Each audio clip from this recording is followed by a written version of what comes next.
No, you just started school on Mondays. But he had like virtual learning assignments, which he already done. Nice. So, Robert, obviously you wear many hats in the community. You're an actor, you're a model, and most recently, Apple TV with Dads. I absolutely loved. I saw the piece where your son Chase says, "I love you with all my fixed heart," and I'm just thinking, man, I'm guys. It's like I'm not trying to ball right now. Like, cheers. But that was just so sweet and so heartfelt. How did that come about, that opportunity to be on Apple TV? So we went viral 2017 off of a tradition me and my son do every year for his feeding to community and congenital heart defect community, where we take our shirt off, we'll post a picture, and I glue like a little G-tube on me. So that went viral, and then fast forward a few years, that the movie was in production or whatever, and it was casting a lot of people. So Walter, the producer Walter, and his good friend Jennifer, they reached out to me by just Googling me on social media. They were trying to find, before they had like a casting to put online. They said they were doing all the hard work. So they were just Googling people like funny dads, cool dads, inspirational dads, super dads, and stuff like that. And he said after like good 3 or 4 searches, he saw me like popping up, every now and then. So he decided to check me out or whatever. And when he checked me out, he just saw like my page, and he saw how I vlog and saw the interaction between me and my son. And he just thought that would be, something they might want to have on their show, highlighting dads or whatever. So they put me down. They reached out to me through social media. They asked me, could I do like a 20-minute, Skype call?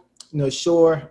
And that Skype call went from 20 minutes to 2 hours. And we were just talking about every little thing and stuff like that. A lot of stuff they didn't know about me. They went into the interview with these questions. Then like, oh, and they start uncovering more stuff and more stuff and more stuff about me. Like, oh, I did not know this. I did not know that. That is awesome. That is amazing. Wow. And so Walter was like, well, I like you, but I got to put up to the higher ups and we'll see what's going on. And he just told me that he told Bryce Howard, who was the director of the movie, he told her about the whole conversation I interviewed, and all she said was, go get him. And he reached back out to me like, how would you like to be in the movie? Oh, I would love to be in the movie, sir. Yeah. I was about to say that's a yes for me. What would you like the world to know about your story?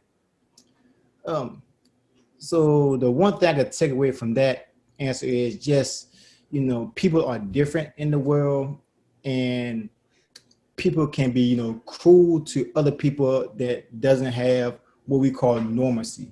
So I try to my best normalize, my son's condition, because like right now he got the G-tube, and a lot of people don't know he has a feeding tube or whatever. So when he takes his shirt off to go swimming, or somebody might see it or whatever, they're hesitant of him or whatever. So it's look at him like he got the cooties. Like, oh, what's that? What's going on? So I try to normalize it for him much as possible. So that's what I try to do. So because I don't want anybody like to bully him, or to make him feel like he's not as a normal kid and stuff like that or whatever. So I try to do my best to bring more awareness to normalize that or whatever. He's had 2 heart surgeries, correct? Yes, sir. Yeah, the heart surgery. Probably the second or third week he was born, and then a year later after that, and he only supposed to have 2 open heart surgeries, and with a lot of complications, and sometimes doctors say these things, but then it be bumps in the road or whatever. They give you like a chart of the progression that your child should be going in the direction that should be headed towards. I mean, every now and then a child might like detour, but they get right back on track. But it it wouldn't be a story without all the thrills and stuff like that. So yes, he had 2 his first year of life, and he's supposed to only had like I said, 2 his whole life. So now he's gonna have a third one, like another, hopefully when he's like 30, 40, if not at all. But the last doctor visit, he said that, technology is growing to the point that they might not even have to cut him open no more. They just do like a little catheter up his leg, fix it, in and out. For viewers who are watching at home, what were some of the early signs that made you realize that, something wasn't quite right and that he would have to go about having surgery? Was it something you noticed, or was it something the doctors were just noticing right away? Okay. So our stories happened the day we were about to get discharged from the hospital. We stayed longer in the hospital because his mother had a C-section. So with the C-section, they asked, for safety protocols and stuff like that, to stay like a day or two later and stuff like that. So that whole week was there. I was tired. I was driving like 35, 40 minutes to the hospital after work. I was just ready to go. Like, it's time to go. Let's go. But a nurse came in, a shift change, and a nurse came in, and she just, went over all the notes, the previous nurse, and she was just checking off stuff or whatever. So she like, well, let me do my checkups. Then I get a discharge paper. Y'all go ahead and leave. Y'all, easy peasy, y'all be done. And when she did a checkup, she said she heard a murmur. And she just said that the murmur sounds stronger than a normal one would. So is it okay for her to do testing? I was like, no, I've been here a week. Y'all said 1 or 2 days. It's been like 5 days. I'm trying to go. No more testing. We're okay. So she convinced me to, 30 minutes. Then she's like, you know what? If I could cut it down to 20 minutes, that okay with you? I'm like, okay, I'll give you 20 minutes, And honestly, that was the 20 minutes that like saved my child's life. And sometimes, us parents or us people are so in a rush sometimes that we don't never take a chance to just sit back and consume everything, make the right decision. We always like, let's go, like worker ants, always on the go, never taking this time just to stop and take a deep breath or whatever. And I'm glad that she came in. I'm glad that she heard the murmur. And I'm glad that she convinced me to be patient enough to give her 20 to 30 minutes. And when she came back, she told me, actually before she left, she said that our son would have like a 10% chance that anything would be wrong with him. A 10% chance. Out of 100, a 10% chance that anything be wrong with him. I take that all day. And when she came back, she was like, well, that 10% chance he falls into. And after that, she would just talk to me in like another language. I couldn't hear nothing she was saying. It was just like, wah, wah, wah, wah, wah. And I'm like, what are you talking about? I don't understand none of these big words you're saying. You're talking about surgery, cutting my son open, his heart, pulmonary valve, all these big terminologies. I don't know nothing, aorta and all this stuff. I don't know nothing about. So what are you talking about? And then she brought another doctor in, and the doctor explained to us more that he was going to have a surgery, hopefully within his first year of life, or they want to do like 10 months, or at least having like 10 pounds in weight.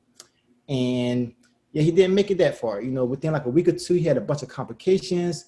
I did not see, I did not recognize. And as a new parent, I only had one child. So I'm going by the traditional stuff of your child cries when he's hungry, he cries when he's wet, just different stuff or whatever. Yeah, absolutely. Just like any kid. Be like one main piece of advice that you would give to them based on your journey with Chase.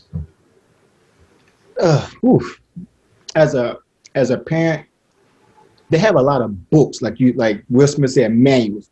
You have a lot of parenting books of how to parent your child. And I always tell people that is for their child, or maybe a few like them. Because we did case studies or whatever, but did you put my son in that case study? Because my son ain't doing none of this stuff what y'all are saying. But as a parent, I always tell you to, have patience and have, understanding. And that's what I would tell them, because yes, my son is normal to my eyes, but the patience, because prime example, the other day I asked my son, do he want something to eat? He said, yeah. I said, okay, he said, what's there to eat? I said, go in the refrigerator and pick out something. I stood behind him, opened the refrigerator, and I'm like, well, you got these two options.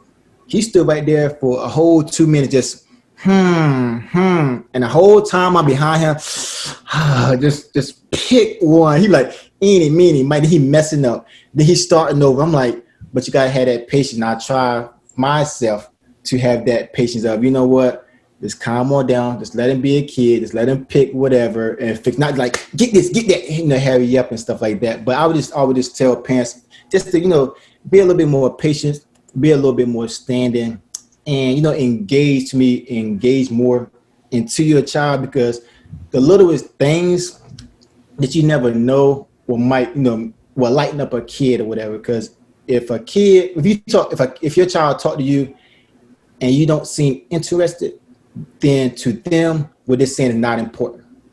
But if you seem interested, to them, what they're saying is way, like, it's up to here. Like when my son called me, like, your daddy, I'm like, yes.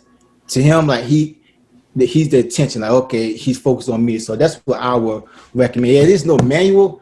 I would just go day by day, be patient, had to understand it, because kids, they'll push you to the limit. Everyone, Kerry Magro here from A Special Community. I can't thank you enough for watching this video. And if you like this video, please click on some more videos around our YouTube page. We are just trying to give a voice to countless people in our neurodiverse community. So please, if you can, subscribe to our video page, and then you'll also get to see a little bit more about my story from nonverbal autism to today being a professional speaker. Thanks so much, y'all.